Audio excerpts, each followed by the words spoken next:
ನಮಸ್ತೆ ನನ್ನ ಪ್ರೀತಿಯ ವೀಕ್ಷಕರೇ. ವಿಶೇಷವಾಗಿ ಇವತ್ತಿನ ದಿನ ನಾವು ಇದೇ ಒಂದು ಮಾರ್ಚ್ 3ನೇ ತಾರೀಕು ಬರ್ತಿರುವಂತಹ ಚಂದ್ರಗ್ರಹಣದ ಒಂದು ವಿಚಾರವನ್ನು ನೋಡೋಣ. ವಿಶೇಷವಾಗಿ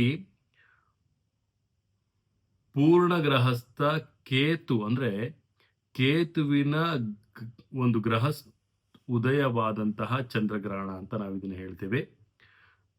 ಪಾಲ್ಗುಣಿ ಶುಕ್ಲ ಮಾಸದ ಪೌರ್ಣಿಮೆ ದಿನ ಅಂದ್ರೆ 3/3/2026 ಮಂಗಳವಾರ ಪುಬ್ಬ ನಕ್ಷತ್ರದಿಂದ ಅಂದ್ರೆ ಪುಬ್ಬ ನಕ್ಷತ್ರದವ್ರಿಗೆ ಸಿಂಹರಾಶಿಯಲ್ಲಿ ಚಂದ್ರನಿಗೆ ಕೇತು ಗ್ರಹಸ್ಥ ಪೂರ್ಣ ಗ್ರಹಸ್ಥ ಅದು ಗ್ರಹಸ್ಥೋದಯ ಗ್ರಹಣವು ಸಂಭವಿಸಲಿದೆ ಅಂತ ಹೇಳ್ಬೋದು. ಇಲ್ಲಿ ವಿಶೇಷವಾಗಿ ನಾವಿಲ್ಲಿ ಏನಪ್ಪ ಇದು ಗ್ರಹಣ, ಓಕೆ, ಏನಿದು ಗ್ರಹಣ, ಹೆಂಗೆ, ಯಾವ ರೀತಿ, ಯಾವ ಒಂದು ಕಾಲ ಅಂತ ನಾವಿಲ್ಲಿ ನೋಡೋದಾದ್ರೆ ಗ್ರಹಣದ ಒಂದು ಸ್ಪರ್ಶ ಕಾಲ ಅಂತ ಕರಿತೀವಿ. ಗ್ರಹಣ ಯಾವಾಗ ಪ್ರಾರಂಭ ಆಗುತ್ತೆ ಅಂದ್ರೆ 3:19 ಗ್ರಹಣ ಪ್ರಾರಂಭ, ಮಧ್ಯಾಹ್ನ. ಯಾಕಂದ್ರೆ ಇದು ಚಂದ್ರಗ್ರಹಣ ಇರೋದ್ರಿಂದ ಸಾಯಂಕಾಲದ ನಡೆಯೋದು. ಮಧ್ಯಾಹ್ನ 3:19 ಚಂದ್ರಗ್ರಹಣ ಪ್ರಾರಂಭ. ಗ್ರಹಣದ ಒಂದು ಮಧ್ಯಕಾಲ ಸಂಜೆ 5:04 ಗ್ರಹಣದ ಒಂದು ಅಸ್ತಕಾಲ ಸಂಜೆ 6:31 ಇರುತ್ತೆ. ಮತ್ತೆ ಚಂದ್ರೋದಯ ಅವತ್ತು 6:31 ಸಹಿತ ಪ್ರಾರಂಭ ಆಗ್ತಾ ಇದೆ. ಗ್ರಹಣದ ಮೋಕ್ಷ ಕಾಲ 6:47 ಸಂಜೆ ಇರುತ್ತೆ. ಇಲ್ಲಿ ವಿಶೇಷವಾಗಿ ಸ್ಪರ್ಶಕಾಲ ಮತ್ತೆ ಮೋಕ್ಷ ಕಾಲ ಎರಡೂ ನಾವಿಲ್ಲಿ ತುಂಬಾನೇ ಗಮನಿಸಬೇಕು. ಸಂಜೆ 6:31 ಪ್ರಾರಂಭ ಆದಾಗ ಸಂಜೆ 6:47 ಮೋಕ್ಷ ಕಾಲ ಆಗುತ್ತೆ. ಅದು 16 ನಿಮಿಷಗಳ ಕಾಲ ಈ ಒಂದು ಗ್ರಹಣದ ಒಂದು ವಿಶೇಷತೆ ಇರುತ್ತೆ. ಈ ಗ್ರಹಣದ ಒಂದು ಆಚರಣೆಯು ಆಯಾ ಪ್ರದೇಶದ ಸೂರ್ಯ ಅಸ್ತಮದ ನಂತರದಲ್ಲಿ ಮಾಡತಕ್ಕದ್ದು. ಸಂಜೆ 6:39 ನಂತರ ಸ್ಪರ್ಶ ಸ್ಥಾನವನ್ನ ಮಾಡಿ ಗ್ರಹಣಕ್ಕೆ ಒಂದು ದರ್ಪಣಾದಿಗಳನ್ನ ಮಾಡಿ 6:47 ಮೋಕ್ಷ ಸ್ಥಾನವನ್ನ ಮಾಡತಕ್ಕದ್ದು. ಆಯಾ ಪ್ರದೇಶದಲ್ಲಿ ಸೂರ್ಯಾಸ್ತದ ಸಮಯವು ಅದರ ಒಂದು ಮುಖಾಂತರವಾಗಿ ಇದನ್ನು ನೋಡಿಕೊಳ್ಳತಕ್ಕದ್ದು. ಇದು ಒಂದು ಬೆಂಗಳೂರಲ್ಲಿ ನಡೆಯುವಂತಹ ಒಂದು ವಿಶೇಷ, ಅಂದ್ರೆ ನಮ್ಮ ಒಂದು ಕರ್ನಾಟಕಕ್ಕೆ, ನಮ್ಮ ಒಂದು ಭಾರತಕ್ಕೆ ಬರುವಂತಹ ಈ ಒಂದು ಗ್ರಹಣ ಸ್ಪರ್ಶ ಕಾಲ ಅಂತಲೂ ಸಹಿತ ನಾವಿಲ್ಲಿ ತಿಳಿಸ್ಕೊಡ್ಬೋದು. ಮತ್ತೆ ವಿಧಿ ವಿಚಾರಗಳು ಯಾವ ರೀತಿಯಾಗಿರುತ್ತಪ್ಪ ಅಂದ್ರೆ ಸೂರ್ಯೋದಯದಿಂದಲೇ ವೇದವು ಪ್ರಾರಂಭವಾಗಬೇಕಾಗತ್ತೆ.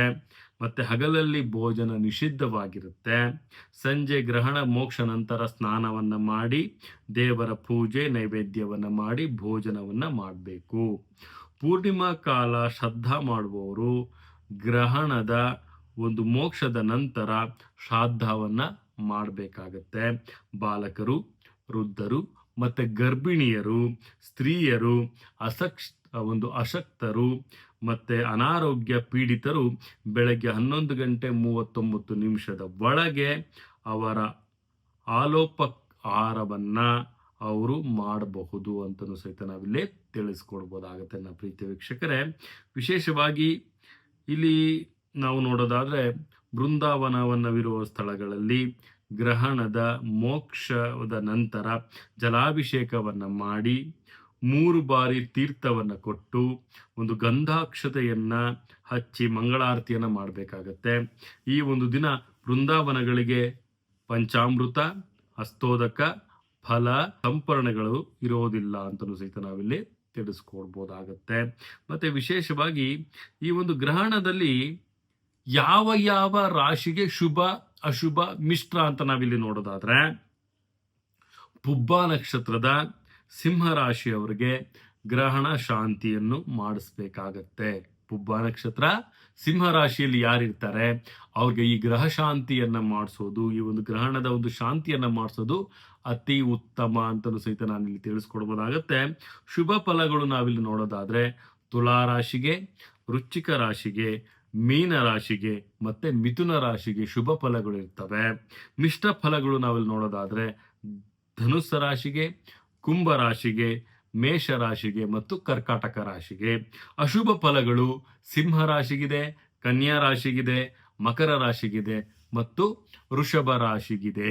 ನೋಡಿ, ಈ ಒಂದು ಗ್ರಹಣದ ಸಮಯದ ನಂತರದಲ್ಲಿ ಅಶುಭ ಫಲಗಳು ಬಂದಿರುವಂತಹ ಎಲ್ಲಾ ರಾಶಿಯವರು ಸಿಂಹ, ಕನ್ಯಾ, ಮಕರ ಮತ್ತು ವೃಷಭ ಈ 4 ರಾಶಿಯವರು ಗ್ರಹಣದ ಒಂದು ಶಾಂತಿಯನ್ನ ಮಾಡಿಸೋದು ಅತಿ ಉತ್ತಮ. ಇಲ್ಲಾಂದ್ರೆ ಅವ್ರಿಗೆ ಅನಾರೋಗ್ಯ ಸಮಸ್ಯೆಗಳಾಗುವಂಥದ್ದಾಗಿರ್ಬೋದು, ಸಾಲ ಬಾಧೆಗಳು ಜಾಸ್ತಿ ಆಗುವಂಥದ್ದಾಗಿರ್ಬೋದು, ಪತಿ ಪತ್ನಿಯಲ್ಲಿ ಸಂಘರ್ಷಣೆಗಳು ಜಾಸ್ತಿ ಆಗುವಂಥದ್ದಾಗಿರ್ಬೋದು, ವ್ಯವಹಾರ ವ್ಯಾಪಾರದಲ್ಲಿ ನಷ್ಟ ಆಗುವಂಥದ್ದಾಗಿರ್ಬೋದು. ಈ ತರ ಈ 4 ರಾಶಿಗಳು ತುಂಬಾನೇ ಕಟ್ಟೆಚ್ಚರವನ್ನ ವಹಿಸ್ಬೇಕು. ಯಾಕಂದ್ರೆ ಇಲ್ಲಿ ವಿಶೇಷವಾಗಿ ಇಲ್ಲಿ ಹೇಳೋದೇನಪ್ಪ ಅಂದ್ರೆ ಕೇತು ಗ್ರಹಸ್ಥ ಚಂದ್ರಗ್ರಹಣ ಅಂತ ಕರಿತೀವಿ ನಾವು ಇದನ್ನ. ಅದು ಪುಬ್ಬ ನಕ್ಷತ್ರದಿಂದ ಸಿಂಹ ರಾಶಿಗೆ ಪ್ರಾರಂಭ ಆಗ್ತಿರೋದ್ರಿಂದ ಈ ಒಂದು ಚಂದ್ರನ ಒಂದು ರಾಶಿ ಆಗಿರೋದ್ರಿಂದ ಸಿಂಹ ರಾಶಿ, ಆ ರಾಶಿಯಲ್ಲಿ ಬರುವಂತವ್ರಿಗೆ ಸಿಂಹ, ಕನ್ಯಾ, ಮಕರ ಮತ್ತು ವೃಷಭ ಈ 4 ರಾಶಿಯವರು ತುಂಬಾನೇ ಜಾಗೃತಿಯಾಗಿರ್ಬೇಕು ಅಂತ ನಾವಿಲ್ಲಿ ಹೇಳ್ತೀವಿ.